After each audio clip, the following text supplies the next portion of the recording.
Au Burundi, une commission d'enquête accuse l'opposition et la société civile d'être responsables du mouvement insurrectionnel contre le troisième mandat de Pierre Nkurunziza.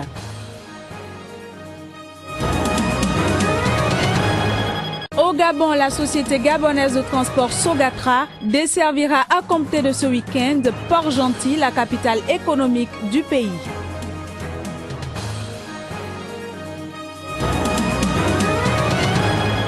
La fête de la Tabaski approche à grands pas, une occasion pour les vendeurs de moutons de faire de bonnes affaires.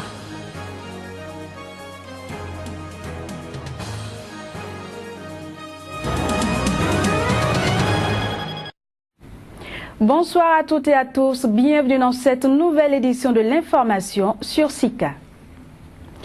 Au Burundi, une commission d'enquête accuse les principaux dirigeants de l'opposition et de la société civile d'être responsables du mouvement insurrectionnel contre le troisième mandat de Pierre Nkurunziza.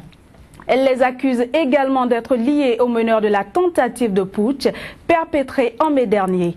La commission, précisons-le, est composée de 4 magistrats nommés par le parquet burundais.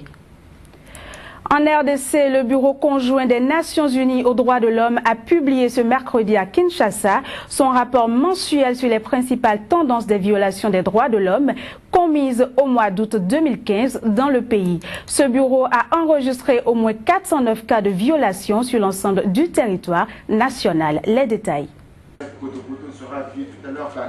Ce sont les agents de sécurité étatique qui sont pointés du doigt dans ce rapport du Bureau conjoint des Nations Unies aux droits de l'homme, comme responsables des différentes violations de droits de l'homme en République démocratique du Congo. Au cours de ce point de presse hebdomadaire de la MONUSCO, José Maria Aranez, directeur de ce bureau conjoint, se dit très préoccupé sur cette hausse de violations pour le seul mois d'août, ce qui peut avoir un impact négatif direct sur le processus électoral en République démocratique du Congo. On a confirmé la tendance contre les activistes des droits de l'homme et les défenseurs des droits de l'homme. Et ça nous inquiète, c'est pour ça qu'on a mis toute l'information à la disposition du gouvernement pour prendre les mesures nécessaires et protéger tout qui travaille dans la crédibilité du processus électoral dans le cadre de la liberté d'information, d'association et aussi d'expression. En ce qui concerne l'actualité politique de la République démocratique du Congo, sur l'arrêt de la Cour constitutionnelle qui enjoint la Commission électorale nationale indépendante d'organiser les élections des gouverneurs des provinces avant toute élection des députés provinciaux, la mission des Nations Unies au Congo précise qu'il n'y fera aucun commentaire car cela relève de l'autorité de l'État. Par contre, elle réitère son engagement à accompagner le Congo vers des élections apaisées. Nous voulons juste rappeler qu'effectivement la communauté internationale est prête, pour ce qui la concerne, en tout cas, à accompagner la RDC dans l'organisation des élections dans leur ensemble, une fois que cela est programmé, et particulièrement les élections législatives et la présidentielle de l'année prochaine. Signalons que, suite à l'interdiction du film L'homme qui répare les femmes, l'avis du docteur Denis Mukwege, qui prend en charge les femmes violées à Bukavu, les Nations Unies en République démocratique du Congo indiquent que cela est une atteinte inadmissible à la liberté d'expression, une liberté garantie par la Constitution congolaise et les lois internationales. Au Maroc, la reprise ce jeudi des pourparlers de paix inter-libyens constitue le moment de vérité. C'est ce qu'a indiqué l'émissaire de l'ONU pour la Libye, Bernardino León, estimant que incontournable est la date du 20 septembre pour signer un accord politique. Les images. À Kirat, au Maroc, Bernardino León a indiqué qu'il espérait obtenir un consensus sur les annexes de l'accord pour pouvoir ensuite entamer les discussions sur les noms des futurs membres du gouvernement d'union nationale. Son objectif est que ce document soit signé le 20 septembre à Genève, alors que débutera l'Assemblée générale annuelle des Nations unies à New York. Nous avons l'espoir que c'est le moment, que les parties sont conscientes que le délai du 20 septembre, c'est incontournable, et qu'il y aura un sens de responsabilité, de flexibilité et de mettre devant les intérêts de chacun les intérêts de la Libye, les intérêts du peuple libyen. La délégation du Congrès général national, qui avait durci le ton durant la semaine et posé des conditions à sa venue à Kirat, était finalement attendue tard dans la station balnéaire marocaine. Nous avons connu les dernières heures des nouvelles qui montrent l'état de la Libye. D'abord, l'assassinat de quelques enfants à Benghazi, la prise de la Banque centrale de Libye à Sirte, ainsi que les banques privées, une nouvelle qui nous préoccupe énormément et qui préoccupe énormément la communauté internationale. Depuis de longs mois, l'ONU s'efforce de réunir autour de la même table des représentants des deux autorités et d'autres parties libyennes pour donner un semblant de stabilité à un pays fragmenté et confronté à l'émergence du groupe État islamique qui tient notamment la ville de Sirte à 450 km à l'est de Tripoli. Dans le chaos libyen, les 1700 km de côte permettent en outre à des passeurs de profiter des milliers de migrants qui rêvent de rejoindre l'Europe à tout prix et dont les voyages sur la Méditerranée se terminent parfois en drame. Au Burkina, le Conseil constitutionnel a validé jeudi soir 14 des 16 candidatures provisoires pour la présidentielle du 11 octobre prochain.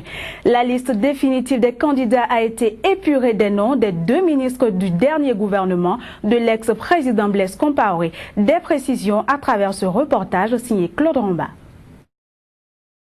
Les candidats Yacouba Ouedraogo et Djibril Bassoulé sont écartés dans la course à la présidentielle du 11 octobre prochain, ainsi en a décidé le Conseil constitutionnel.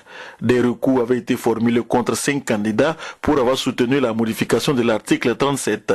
Si les deux ministres du dernier gouvernement de Blaise Compaoré ont été recalés par le juge constitutionnel, ce n'est pas le cas pour Rochma Christian Kaboré, Salvador Yamiogo et Ram Ouedraogo. Pour les deux derniers, membres du Front républicain proche de l'ex-parti au pouvoir, le Conseil constitutionnel a déclaré qu'ils n'ont pas posé d'actes ayant conduit à la modification de l'article 37. Pour Rochma Christian Kaboré, dont le débat avait cristallisé l'opinion publique, le requérant avait mis sur le tapis la fameuse phrase de l'ancien président de l'Assemblée nationale et ancien président du CDP, le Congrès pour la démocratie et le progrès, selon laquelle ne pas réviser l'article 37 était anticonstitutionnel. Les juges ont plutôt suivi le mémoire en défense du candidat du MPP, Mouvement du Peuple pour le Progrès, qui a rappelé qu'il s'est par la suite rétracté, a démissionné du Congrès pour la démocratie et le progrès au pouvoir et a créé un parti qui a contribué à l'insurrection populaire. Je suis un républicain, je suis un légaliste. Je contesterai naturellement, mais j'obéirai. À noter que la décision du Conseil constitutionnel est sans recours. En définitive, sur les 16 candidatures provisoires, 14 seront sur la ligne de départ le 11 octobre prochain, parmi lesquels Rochma Christian Kaboré du MPP et Zéphirin Diabré, l'ex-chef de file de l'opposition et candidat de l'Union pour le progrès et le changement UPC. À noter également dans cette liste 4 candidats indépendants et 2 femmes. L'ouverture de la campagne présidentielle est fixée au 20 septembre prochain. En Côte d'Ivoire, les matinales de l'SKE à Abidjan est un petit déjeuner débat pendant lequel une personnalité de la vie économique, sociale ou politique est invitée. Mamadou Koulibaly, l'ancien président de l'Assemblée nationale et candidat à la présidentielle, y était cette semaine. L'homme a présenté au secteur privé ivoirien sa vision économique pour la Côte d'Ivoire. Suivez. Le développement du secteur privé est largement reconnu pour être le moteur d'une croissance économique durable et inclusive. Le secteur privé joue un rôle crucial dans le développement économique, industriel et social de la Côte d'Ivoire. Maillon clé de l'économie ivoirienne, pour le privé, pas question d'aller aux urnes sans connaître les ambitions des futurs candidats au présidentiel, mais surtout de l'intérêt que ce dernier accorde à ce secteur, d'où est issu le diplômé de l'école supérieure des commerces et de l'administration de Yamoussoukro, aujourd'hui cadre et patron d'entreprise. Pendant 2 heures d'échange, Mamadou Koulibaly, président du leader Liberté et Démocratie pour la République, candidat au présidentiel et par ailleurs ancien ministre de l'économie et du budget, a dévoilé ses ambitions pour relancer l'économie ivoirienne. Le secteur privé dans le programme des leaders est le secteur essentiel qui doit créer des emplois, qui doit créer de la stimulation, qui doit discipliner la classe politique. Si le secteur privé doit créer des emplois, discipliner les hommes politiques, il faut donc que ce secteur privé lui-même soit soutenu par un gouvernement et un programme. Cela ne peut se faire que si l'on a la possibilité d'avoir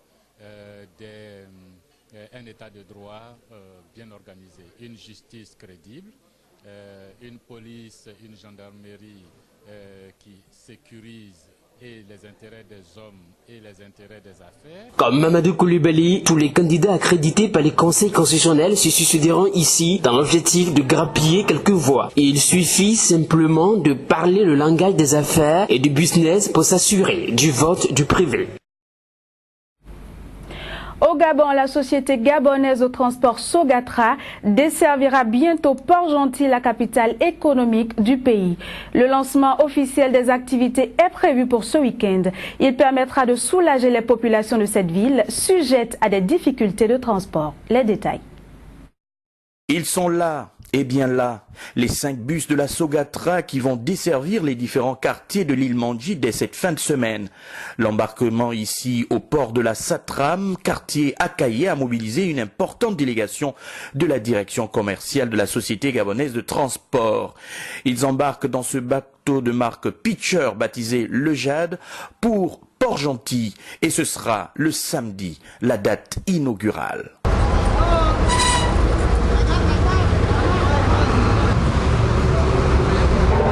Les 5 bus, tous identiques, ont une capacité de 80 places pour un moteur d'une puissance de 17 chevaux.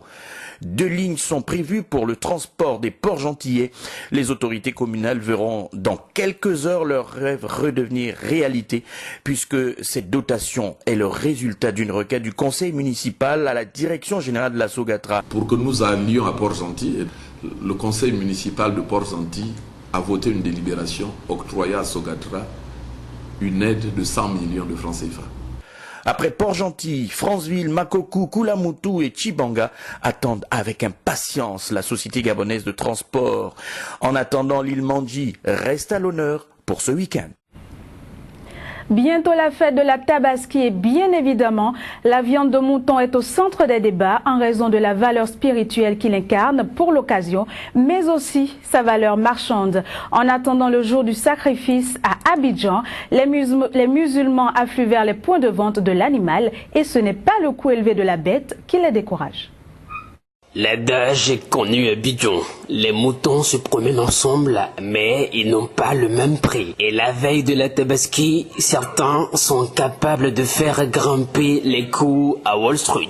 Nous sommes sur le marché à bétail à proximité de l'abattoir de la commune de Port-Boué à Abidjan. Ici convergent presque tous les pâturages de la sous-région. Là, nous, on s'en va payer, c'est Burkina et puis Mali. Là-bas, même actuellement, c'est cher. Vous-même, vous voyez dans les marchés actuellement, il n'y a pas assez de moutons.